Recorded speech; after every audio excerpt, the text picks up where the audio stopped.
मित्रांनो, एकंदरीत आपली दिवसाला कॅलरी रिक्वायरमेंट किती असते?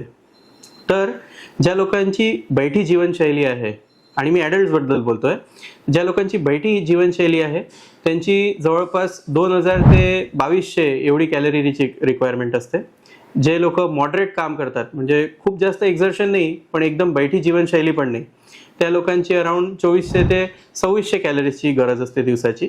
आणि ज्या लोकांची ॲक्टिव्ह जीवनशैली आहे, बऱ्यापैकी एक्सरसाइज करतात, ज्या लोकांचा जॉब पण फार एक्झर्शनवाला आहे, त्या लोकांची अराउंड 3000 कॅलरीजनी रोजची रिक्वायरमेंट असते.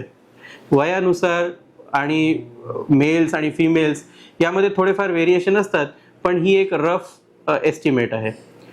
जर आपण 7000 कॅलरीज एक्स्ट्रा घेतल्या तर 1 किलो वजन वाढतं. तर आपण जर आपल्या रिक्वायरमेंटनुसार रोज जेवण करत असलो किंवा त्याच्यापेक्षा थोडं कमी करत असलो तर आपलं वजन कधी वाढणार नाही. धन्यवाद.